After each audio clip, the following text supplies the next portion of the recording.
बिस्मिल्लाहिर्रहमानिर्रहीम। मुहतरम नाज़रीन, हिंदुस्तान की आज़ादी की कहानी और तारीख़ मुसलमानों के खून से लिखी गई है।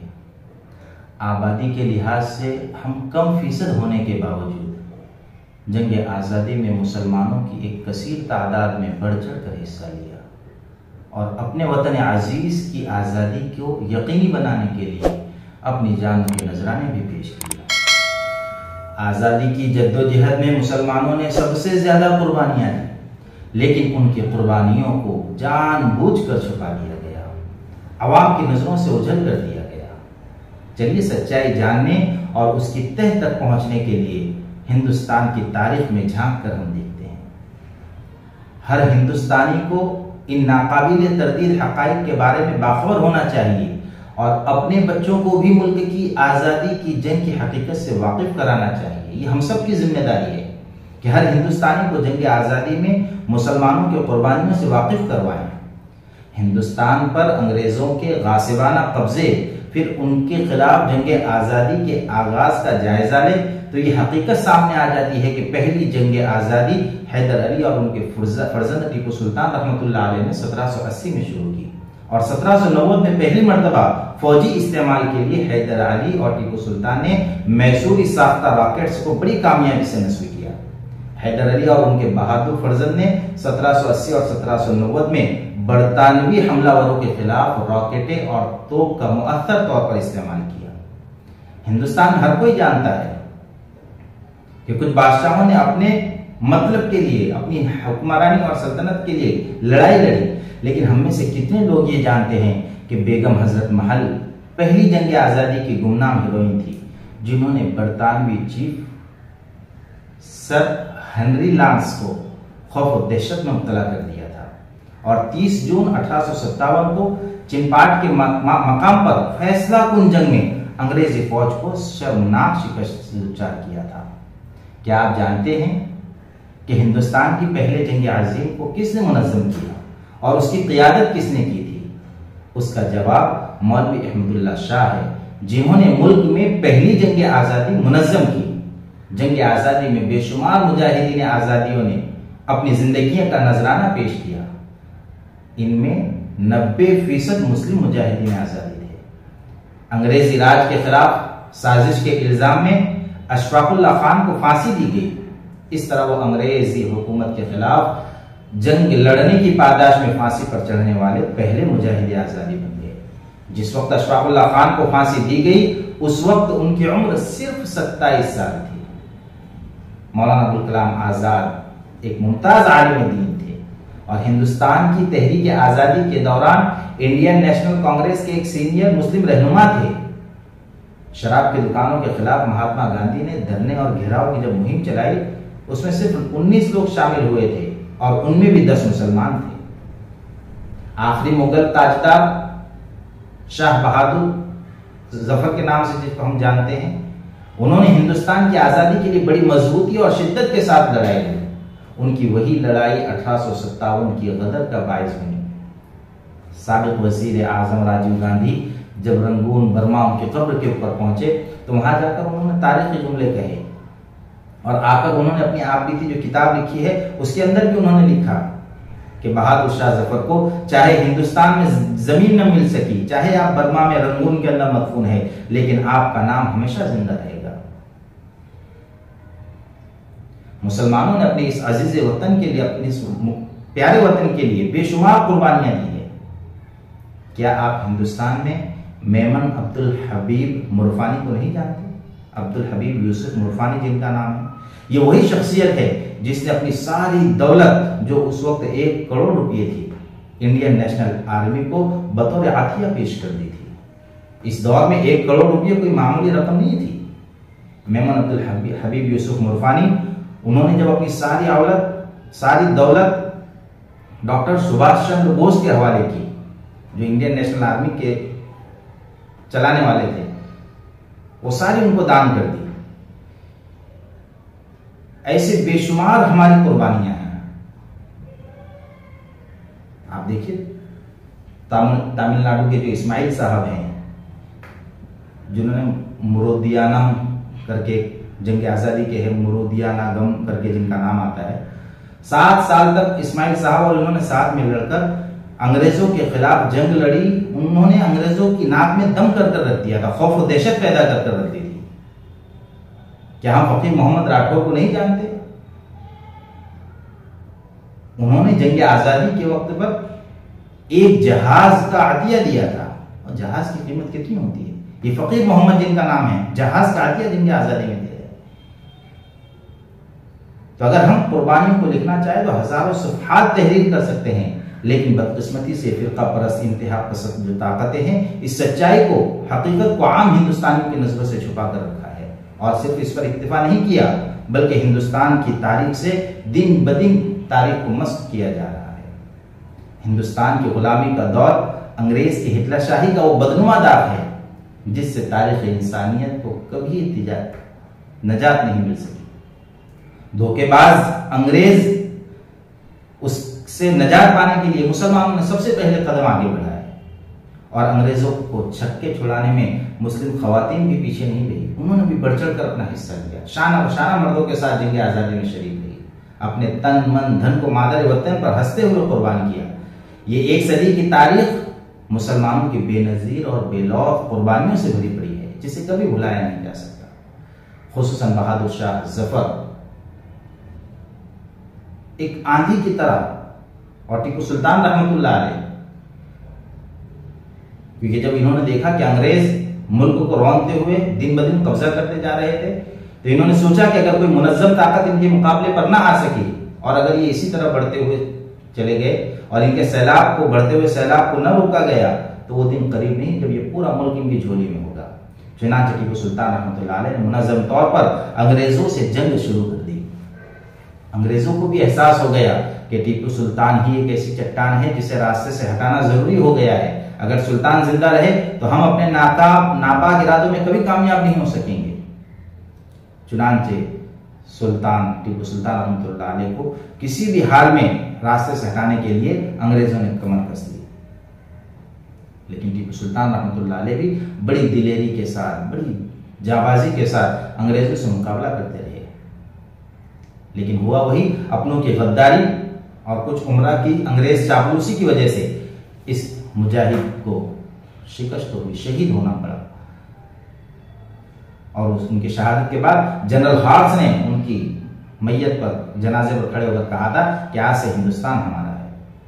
उसके बाद अब कोई ताकत नहीं रह गई थी जो अंग्रेजों के मुकाबला कर सकती।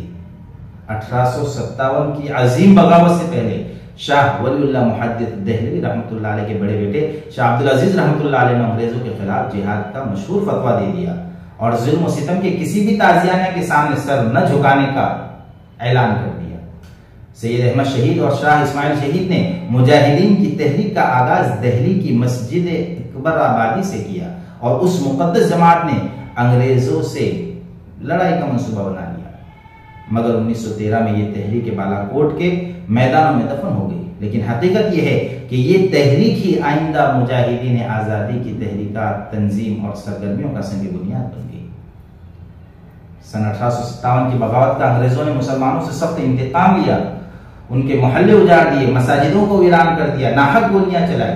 दिल्ली और दिल्ली के बाजार दरख्तों पर फांसी के फंदे लटकाए गए और मुसलमानों को पकड़ पकड़ कर अंग्रेजी हाथी पर बैठाकर, गले में फंदे डालकर, बोरियों में भरकर तोप के मुंह में बांध दिया जाता और तोप दाग दी जाती, फिर जिसमें कागज की पुर्जों की तरह उड़ जाते। बहादुर शाह जफर पर बगावत के जुर्म में मुकदमा चलाया गया और मुजरिम करार देकर, जब उनको मुजरिम करार दे दिया गया और कैद में डाल दिया गया, तो उनके बेटे मिर्जा मुगल, मिर्जा फिजर, मिर्जा अबूबकर और मिर्जा उबैदुल्लाह को कत्ल करके प्लेट के अंदर उनके सर बाप के सामने बहादुर शाह जफर के सामने पेश किए गए। लेकिन उस वक्त बहादुर शाह जफर ने कहा कि अल्हम्दुलिल्लाह तैमूर की औलाद सुरखरू होकर सामने आया करती है। उस अजीम मुजाहिद को अपने वतन में दफन होने के लिए भी जगह न मिल सकी, लिहाजा उन्होंने शेर अपनी गजल में कहा था, कितना है बदनसीब जफर दफन के लिए, 2 गज जमीन भी न मिल सकी कुए यार में। अजीम कुर्बानियां हमारे अकाबिरीन ने, मौलाना मोहम्मद अली जौहर, मौलाना शौकत अली, आजादी की खातिर दर्दनाक सजाओं को इन्होंने बर्दाश्त किया और इन्होंने अंग्रेजों के पायतख्त लंदन में जाकर दर्दनाक सजाओं को बर्दाश्त किया। कई बार इन्हें सलाखों के पीछे डाला गया। मौलाना आजाद ने हमेशा अंग्रेजों के खिलाफ आवाज बुलंद की और यह कहा था कि हमारी तरक्की के सामने दो ही रास्ते हैं, बरतानवी हुकूमत नाइंसाफी और हक तलफी से बाज आ जाए, अगर बाज नहीं आ सकती तो उसको मिटा दिया जाए। इसलिए अशफाकुल्लाह खान ने ललकारते हुए अंग्रेजों से कहा था, सरफरोशी की तमन्ना अब हमारे दिल में है, देखना है जोर कितना बाजुए कातिल में है, वक्त आने दे बता देंगे तुझे ऐ आसमां, हम अभी से क्या बताएं क्या हमारे दिल में है। ये मुस्लिम कौम जिसने सबसे पहले आजादी का बिगुल बजाया, जिसने मुस्लिम तहरीकों को जन्म दिया, जिसके मुजाहिदीन ने अंग्रेज भारत छोड़ो का नारा दिया, उसके लिए कोशिशें शुरू की, हमारे बुजुर्गों की मुखालिफत का नतीजा ये था कि मुल्क हमारा आजाद हुआ।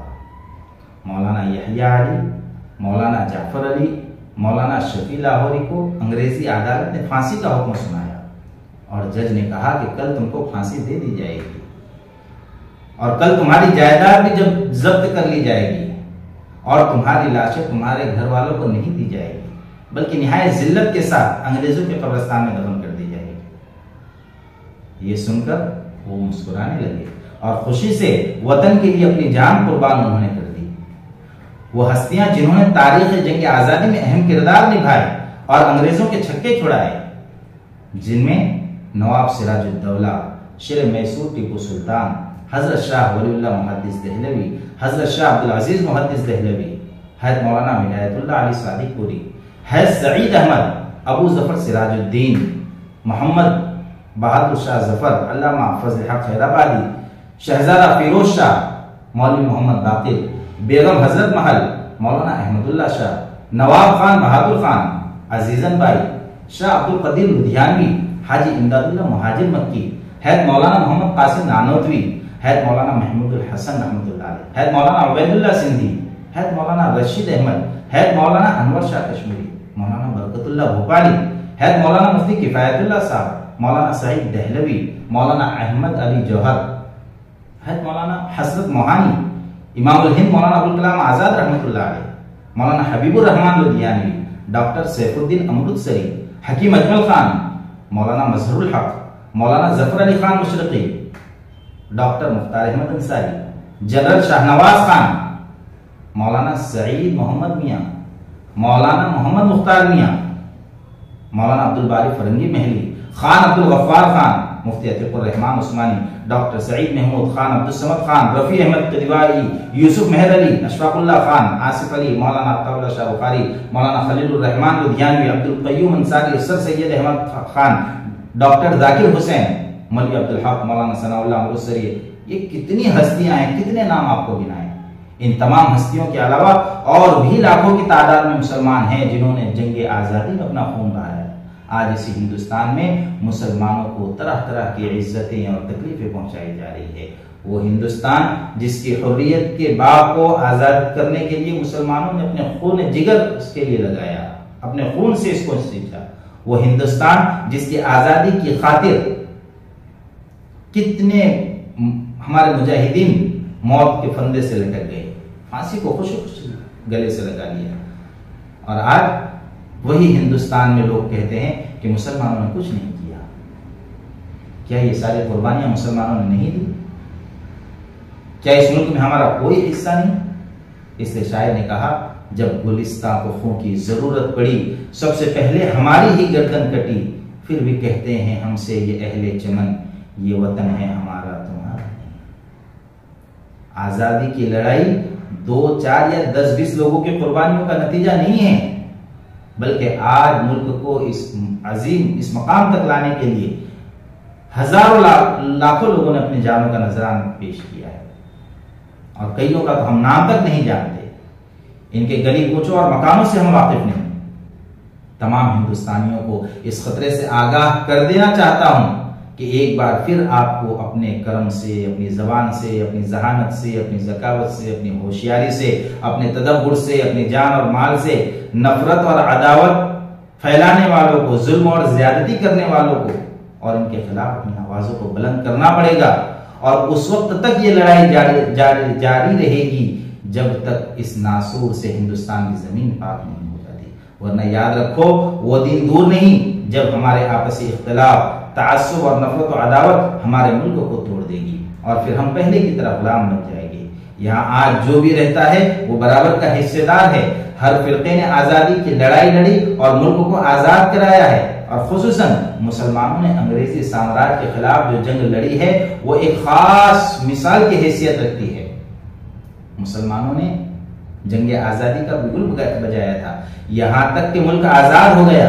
जिन्होंने सहुबतें बर्दाश्त की, जो जख्मी हुए, अपने आबा व अजदाद को सूलियों पर लटकते हुए देखा, जिन्होंने अपने असलाफ को मार खाते देखा, काले पानी की जेल में जाते हुए देखा, जिनकी जमीनें जब्त कर ली गई, जिन्होंने अंग्रेजों की हुकूमत के ऐवानों को तहोबाला कर दिया।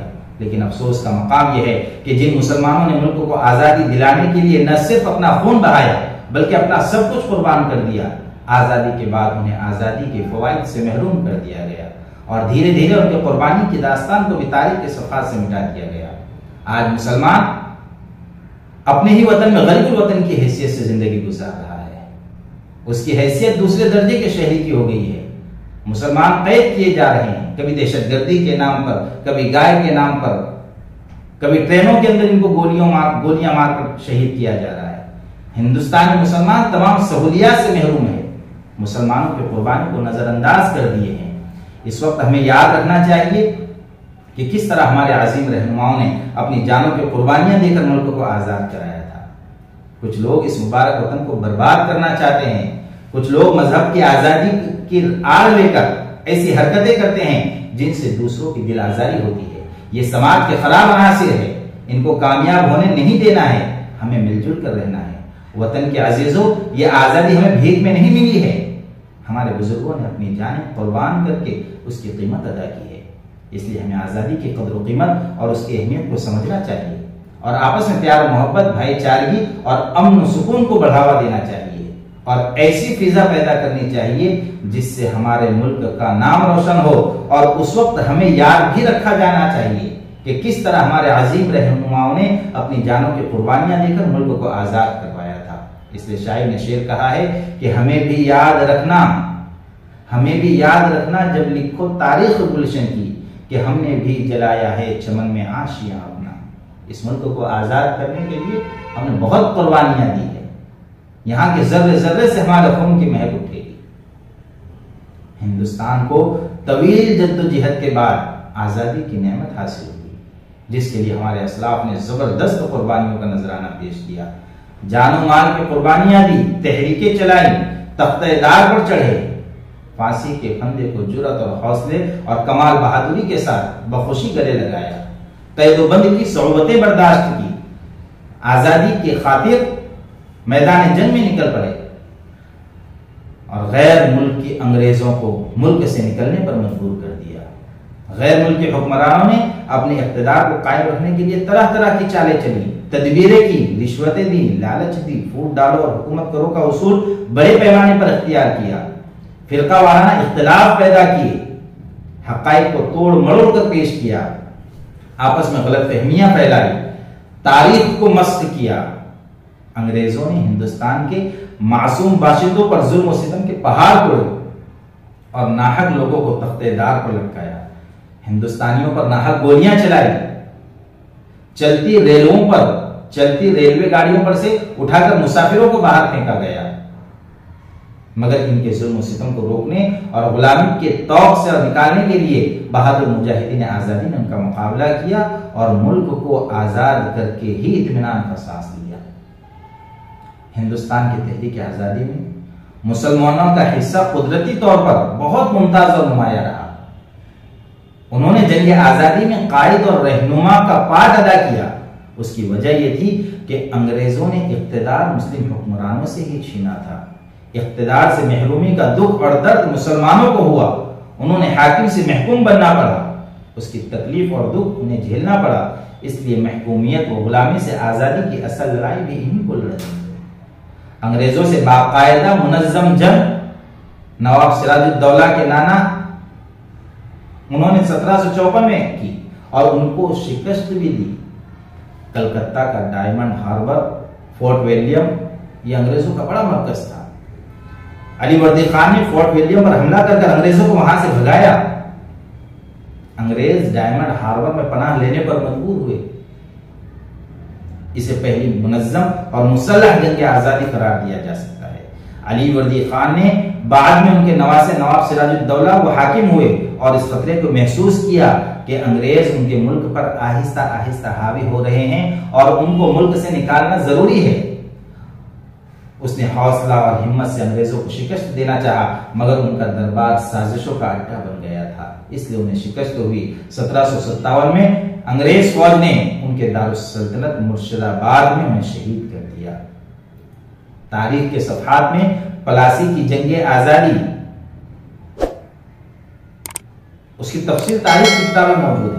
ये जंग भी हिंदुस्तानियों की शिकस्त पर खत्म हुई। उसके बाद अंग्रेज बंगाल, बिहार और उड़ीसा पर पूरी तरह हावी हो गए। ये अंग्रेजों की एक तारीख रही है, कैसे उन्होंने हमारे इस मुल्क को गुलाम बनाया, कैसे एक के बाद दिगरे एक एक सूबों पर उन्होंने राज किया। अब ऐसे वक्त में शाह वलीउल्लाह और उनके जो शागिर्द थे उन्होंने क्या किरदार अदा किया वो मैं आपको बताता हूं। टीपू सुल्तान रहमतुल्लाह अलैह की जब शहादत हो गई, हजारों अफराद कत्ल कर दिए गए, उसके बाद मुल्क में बरतानवी असरात बढ़ते चले गए, अंग्रेजों की हुकूमत बढ़ती चली गई। अंग्रेजी सियासी असरात बढ़ाने के साथ साथ मशीनरी वर्क, कंपनियां वो भी आने लगी। अब उस जमाने में दीनी मदारिस बड़ी तादाद में तबाह किए गए। इन कोशिशों के साथ साथ दिल्ली में एक तहरीक वजूद में आई जिसके बानी शाह वलीउल्लाह मुहद्दिस दहलवी रहमतुल्लाह अलैह, 1762 की ये बात है। तो उनकी वफात के बाद उनके साहबजादे शाह अब्दुल अजीज मुहद्दिस दहलवी रहमतुल्लाह अलैह ने 1824 में अपने वालिद की तहरीक को आगे बढ़ाया। वो अंग्रेजों के सख्त खिलाफ थे। उन्होंने 1803 में अंग्रेजों के खिलाफ जिहाद का मशहूर फतवा भी दिया, जिसमें हिंदुस्तान को दारुल हर्ब करार दिया गया और सैयद अहमद शहीद राय बरेलवी रहमतुल्लाह अलैह को लिबरेशन मूवमेंट का कायद मुकर्रर किया। 1831 में सैयद अहमद शहीद रहमतुल्लाह अलैह और शाह इस्माइल शहीद रहमतुल्लाह अलैह बालाकोट में अपने बेशुमार रुफका के साथ इस मुल्क के इंसानों को आजादी दिलाने के लिए अंग्रेजों और उनके इत्तेहाद सिख साथियों के खिलाफ जिहाद में शहीद हुए। लेकिन ये तहरीकें चलती रही। मौलाना नसीरुद्दीन दहलवी रहमतुल्लाह अलैह ने क़ियादत की जिम्मेदारी संभाली। 1840 में आपकी वफात हुई। उसके बाद मौलाना विलायत अली अजीमाबादी रहमतुल्लाह अलैह ने 1852 और उनके भाई मौलाना इनायतुल्लाह अजीमाबादी ने 1858 में इस तहरीक को जिंदा रखने में अहम किरदार निभाया। इस तरह ये जिहाद का काफिला बराबर रवा दवा रहा, हत्ता के सन 1857 तक ये चीज आ गई। उलमा की इस तहरीक को अंग्रेजों ने वहाबी तहरीक के नाम से मशहूर कर दिया, जो नजद के मोहम्मद बिन अब्दुल वहाब नामी आलिम की नजर पर मबनी थे। लेकिन हकीकत यह है कि इस तहरीक के अक्सर अफराद हिंदुस्तान ही के मशहूर आलिम शाह वलीउल्लाह मुहद्दिस दहलवी रहमतुल्लाह अलैह की तरबियत याफ्ता थे और ये तहरीक उन्हीं की नजरियात पर मबनी थी। इसे वलीउल्लाही का वलीउल्लाही तहरीक का नाम दिया जाता है। अब अंग्रेजों के खिलाफ आलम बगावत बुलंद करने में उलमाए किराम की क्या खिदमत रही है वो भी मैं आपके सामने बयान करता हूं। 1857 में शाह वलीउल्लाह मुहद्दिस दहलवी रहमतुल्लाह अलैह और शाह अब्दुल अजीज मुहद्दिस दहलवी रहमतुल्लाह अलैह ने और शाह इसहाक मुहद्दिस दहलवी रहमतुल्लाह अलैह और उनके शागिर्दों ने जो मेहनत की वो मेहनत रंग लाई और 1857 में उलमाए किराम की एक जमात तैयार हुई। उनमें मौलाना अहमदुल्लाह शाह मदरासी, मौलाना रहमतुल्लाह किरानवी, मौलाना फजल हक खैराबादी, मौलाना सरफराज रहमतुल्लाह अलैह, हाजी इमदादुल्लाह मुहाजिर मक्की रहमतुल्लाह अलैह, मौलाना रशीद अहमद गंगोही रहमतुल्लाह अलैह, मौलाना कासिम नानोतवी रहमतुल्लाह अलैह, हाफिज जामिन शहीद रहमतुल्लाह अलैह, मौलाना मुनीर नानोतवी रहमतुल्लाह अलैह और खास तौर पर ये सारे जो मुजाहिदीन थे ना, ये बड़े काबिल जिक्र है कि गदर के जमाने में इन्होंने मौलाना फजल हक खैराबादी रहमतुल्लाह अलैह जब अंग्रेजों के खिलाफ फतवा मुरतब कराया, जिस पर उलमाए दहली के दस्तखत लिए गए और यही फतवा मौलाना की गिरफ्तारी का सबब भी बना। मौलाना पर मुकदमा चला और जिहाद के फतवे की अदालत ने तस्दीक चाहिए तो मौलाना ने खुलकर कहा कि फतवा मेरा ही मुरतब किया हुआ है। 1857 के जमाने में मौलाना अहमदुल्लाह शाह मदरासी रहमतुल्लाह अलैह सिपह सालार की हैसियत से काम कर रहे थे। हुमस लिखता है कि मौलवी अहमदुल्ला शाह शिमाली हिंद में अंग्रेजी का सबसे बड़ा दुश्मन था, अंग्रेज का सबसे बड़ा दुश्मन था। 1865 में मौलाना अहमदुल्ला आज़िमाबादी रहमतुल्लाह अलैह, मौलाना यहिया अली रहमतुल्लाह अलैह, मौलाना अब्दुल रहीम सादिकोरी रहमतुल्लाह अलैह, मौलाना जाफर थानसेरी रहमतुल्लाह अलैह को अंडमान की जेल में भेज दिया गया, जो काला पानी के नाम से मशहूर है।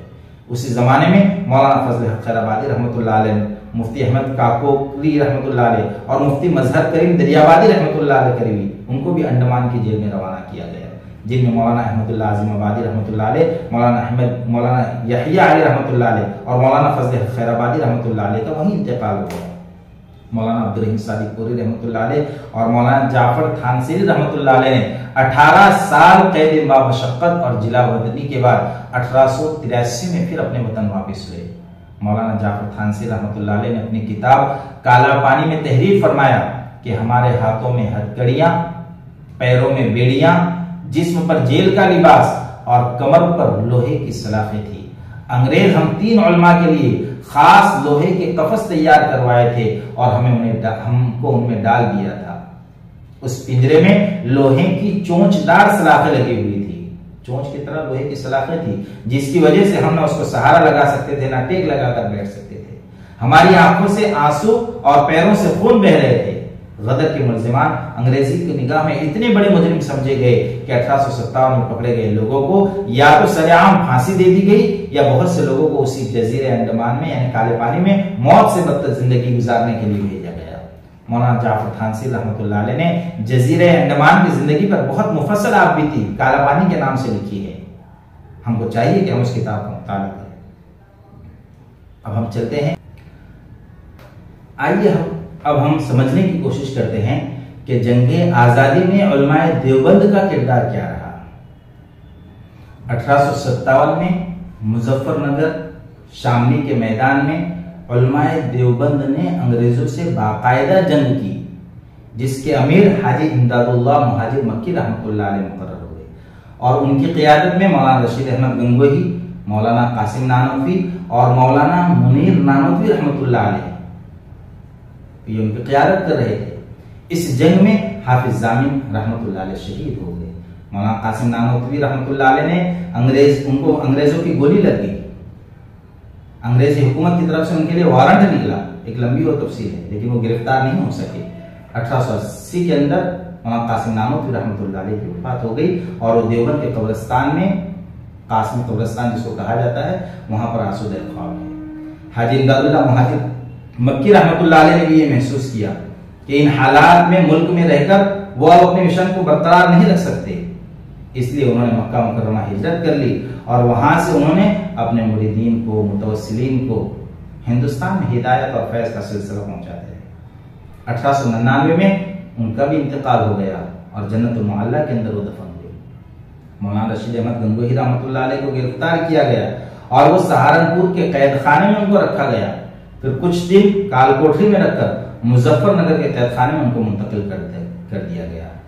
6 माह तक आपको कैदबंद की मुसीबतें बर्दाश्त करनी पड़ी। 1905 में उनका भी इंतकाल हो गया। गंगो की सरजमीन में वो भी आसूदे ख्वाब है। 1857 की जंग आजादी में मुसलमानों को बज़ाहिर शिकस्त हुई, मगर ये शिकस्त नहीं, फतह थी। 1857 की जंग आजादी की नाकामी के बाद अंग्रेजों ने इस्लाम पर हमला किया। इस्लामी अकाइद, इस्लामी फिक्र, इस्लामी तहजीब को हिंदुस्तान से खत्म करने का फैसला किया। यहां से अंग्रेजों का फिर जवाल शुरू हुआ। जब अंग्रेज ने यह सोचा कि इनके अकाइद को खत्म किया जाए, एक ऐसा निजाम तालीम वज़ा किया जाए जो एक हिंदुस्तानी मुसलमान का जिस्म तो काला रहेगा लेकिन उसका दिमाग गोरा यानी अंग्रेज की तरह सोचने लग जाएगा। ये जब उन्होंने साजिश रचना शुरू करी कि हिंदुस्तान में फिर इस्लाम की हिफाजत के लिए अल्लाह ताला ने चंद शख्सियत को पैदा किया। उनमें से एक अहम शख्सियत हुज्जतुल इस्लाम हज़रत मौलाना मोहम्मद कासिम नानोतवी रहमतुल्लाह अलैह थी। इस जमाने में इस्लाम की बका के लिए, इस्लामी अकाइद, इस्लामी फिक्र और इस्लामी तहजीब की हिफाजत के लिए हुज्जतुल इस्लाम मौलाना कासिम नानोतवी रहमतुल्लाह अलैह ने एक तहरीक चलाई जिसको तहरीक देवबंद कहा जाता है। जगह जगह मदरसे कायम किए। इस मकसद के लिए उन्होंने अपने रुफका हाजी आबिद हुसैन देवबंदी रहमतुल्लाह अलैह, मौलाना जुल्फिकार अली देवबंदी रहमतुल्लाह अलैह, मौलाना फजलुर रहमान उस्मानी रहमतुल्लाह अलैह, मौलाना रफीउद्दीन रहमतुल्लाह अलैह और इन तमाम की मदद से 15 मुहर्रम 1283 हिजरी बमुताबिक 30 मई 1866 को जुमेरात के दिन सहारनपुर जिले के अंदर देवबंद नामी मकाम पर एक दारुल की बुनियाद रखी, ताकि ये मुसलमानों में नज्म पैदा कर दे, जो उनको इस्लाम और मुसलमानों की असल शक्ल में कायम रखने में मईन और मददगार हो जाए। एशिया की इस अजीम दरसगाह का आगाज देवबंद की एक मस्जिद, छत्ते वाली मस्जिद के सहन में हुआ। एक अनार के दरख्त के साए में एक उस्ताद मुल्ला महमूद और एक तालिब इल्म महमूद हसन से हुआ, जब बाद में अजहर हिंद कहलाए, जिसे दारुल देवबंद के नाम से शहरत और मकबूलियत हासिल हुई। बकौल हैदर हाजी इमदादुल्लाह मुहाजिर मक्की रहमतुल्लाह अलैह के दारुल देवबंद हिंदुस्तान में इस्लाम की बका और तहफ्फुज़ इल्म का जरिया है। ये देवबंद का किरदार रहा। अब इंडियन नेशनल कांग्रेस के क़याम और उसमें मुसलमानों का क्या हिस्सा रहा? तो 1884 के अंदर इंडियन नेशनल कांग्रेस का पहला इजलास मुनक़िद हुआ, जिसमें बाज़ मुमताज अहले इल्म और अहले फिक्र मुसलमान भी शरीक थे, और इसका क़याम 1885 के अंदर अमल में आया। उसके बाद उसके बानियों के अंदर मुसलमान भी शामिल है, जिनके नाम बदरुद्दीन तैयब जी रहमतुल्लाह और रहमतुल्लाह सियानी वगैरह थे। ये कांग्रेस का चौथा इजलास जब हुआ 1887 के अंदर मद्रास में हुआ था, जिसकी सदारत बदरुद्दीन तैयब जी ने की। उसके बाद 1919 में जमीयत उलमा हिंद का क़याम अमल में आया, जिसके बुनियादी अरकान में मौलाना महमूद हसन देवबंदी रहमतुल्लाह अलैह, मौलाना हुसैन अहमद मदनी रहमतुल्लाह अलैह, मौलाना अताउल्लाह शाह बुखारी रहमतुल्लाह अलैह, मौलाना फनाउल्लाह अमृतसरी रहमतुल्लाह अलैह, मौलाना मुफ्ती किफायतुल्लाह साहब रहमतुल्लाह अलैह, मौलाना मोहम्मद अहमद अली जौहर रहमतुल्लाह अलैह, मौलाना शौकत अली, मौलाना अबुल मुहसिन, मौलाना अहमद अली लाहौरी, मौलाना अबुल कलाम आजाद, मौलाना हिफ्जुर रहमान सिवहारवी, मौलाना अहमद सईद दहलवी, मौलाना सैयद मोहम्मद मियां देवबंदी। ये बड़े बड़े दानिशवराना कौम थे, जो शेखुल हिंद के साथ मिलकर 1919 में जमीयत की बुनियाद रखी, और उसके बाद 1920 को तर्के मवालात का फतवा भी इन्होंने शाये किया। आपकी वफात के बाद आपके जानेतार शागिर्द मौलाना हुसैन अहमद मदनी रहमतुल्लाह अलैह ने आपके इस मिशन को जारी रखा। मौलाना मुफ्ती किफायतुल्लाह दहलवी रहमतुल्लाह अलैह की वफात के बाद 1940 से तादमे आखिर जमीयत उलमा हिंद के सदर रहे। कई बार अंग्रेजी अदालतों में फांसी की सजा से बचे।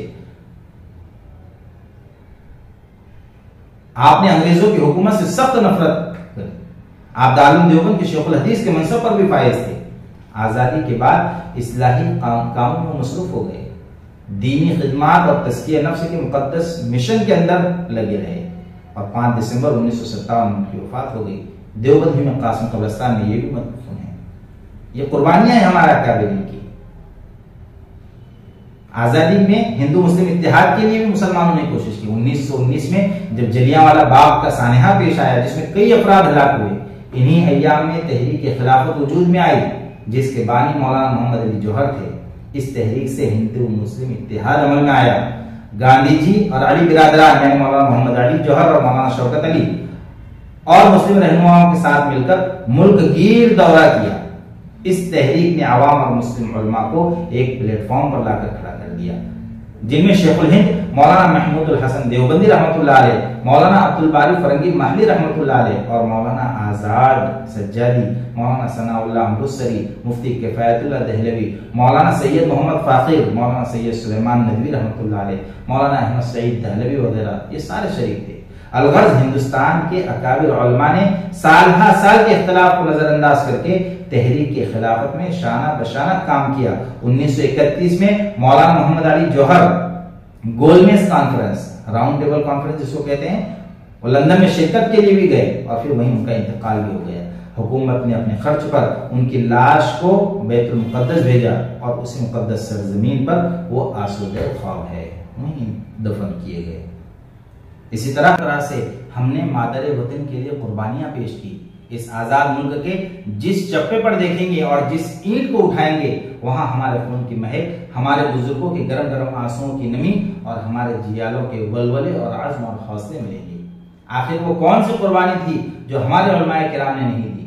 जब भी मादर वतन को जरूरत पड़ी तो हम शामली के मैदान से अंडमान की जेल तक नजर आए, कभी हम रेशमी रुमाल की शक्ल में नजर आए, कभी हम जेलों के अंदर पूरी आबादी के साथ नजर आए, कभी हम मादर वतन की आजादी के लिए लंदन और अमेरिका का सफर किया, कभी हमने खून का दरिया बहाया, कभी हम मशरिक व मगरिब में मादर वतन की वकालत की, कभी हम बालाकोट की पहाड़ी पर चढ़कर अंग्रेजों के खिलाफ अलम बगावत बुलंद कर रहे थे। आजादी की इस तवील तरीन तारीख में हमारी बहनों और औरतों को बेहुरमत किया गया, इमलाक पर डाकाजनी की गई, लातादाद बच्चे यतीम हुए, बेशुमार सुहागनों के सुहाग उजड़े, बस्तियां की बस्तियां और गांव के गांव वीरान हो गए, लाखों जाने तल्फ हुई। माल्टा के जेल खानों में हमारे सब्र और जब्त का इम्तिहान लिया गया। पानीपत व शामली के मैदान को भी हमने अपने खून से सैराब किया। अहमदनगर के कैद खानों को हमने अपने आज़म और हौसलों का नजारा कराया। बदनाम जमाना जेल काले पानी में भी हम ही ने सजाए कैद काटी। जेल खानों के मसाइब ये सारी तकलीफें झेली। जलियांवाला बाग के खूनी मंजर से भी हम गुजरे हैं। लाहौर की शाही मस्जिद में भी हमारी कुर्बानियों की गवाह है। एक एक दिन में 80-80 उलमाए किराम को फांसी के फंदों पर लटकाया गया। दिल्ली के चांदनी चौक से लेकर लाहौर तक खड़ा कोई ऐसा दरख्त नहीं था जिस पर किसी न किसी आलिम की लाश न लटकी हो। एक हिंदू मुसन्निफ ने लिखा है कि 1857 की जंग आजादी में तकरीबन 5 लाख मुसलमानों को फांसी के फंदे पर लटकाया गया। गोया उलमाए किराम की कुर्बानियों को जितना जिक्र किया जाए वो कम है। बरसों के खूनी मारके, चमन के सारे फूल, ये सारे वतन अजीज पर कुर्बान होने, यानी कितनी कुर्बानियां, कितना हम बयान करेंगे, कितनी तारीख के अंदर चीजें लिखी है, लेकिन आज ये सारी फरामोश कर दी गई।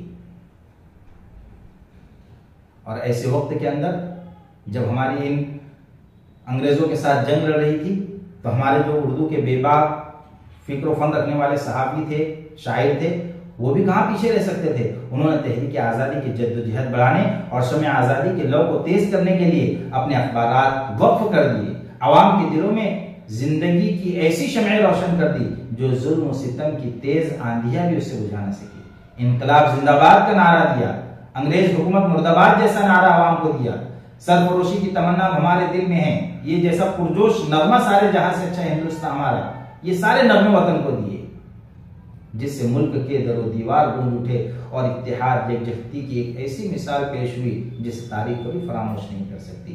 और बकौल अल्लामा इकबाल रहमतुल्लाह अलैह कि इस मुल्क की ताकत का राज भी यही था कि यूनान और मिस्र और रोमा सब मिट गए जहां से, यूनान और मिस्र और रोमा सब मिट गए जहां से, अब तक मगर है बाकी नामो निशा हमारा। हिंदुस्तान के पहले वजीर तालीम मौलाना अब्दुल कलाम आजाद रहमतुल्लाह अलैह ने कहा था कि ये मुल्क हमारा है, हम इसके लिए हैं और इसकी तकदीर के बुनियादी फैसले हमारी आवाज के बगैर अधूरे ही रहेंगे।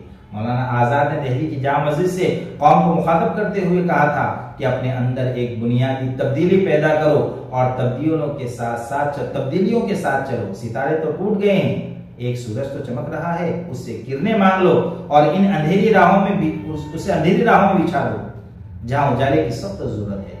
मौलाना आजाद हमेशा मुल्क को मुस्तहकम करने के लिए, उसकी तामीर के लिए, कौमी यकजहती के लिए दावत देते रहते थे। उनका वाज़े मौक़िफ़ ये था कि अगर आज़ादी न मिले तो ये हिंदुस्तान का नुकसान होगा, लेकिन हिंदू मुस्लिम इत्तेहाद न रहा तो ये इंसानियत का नुकसान होगा।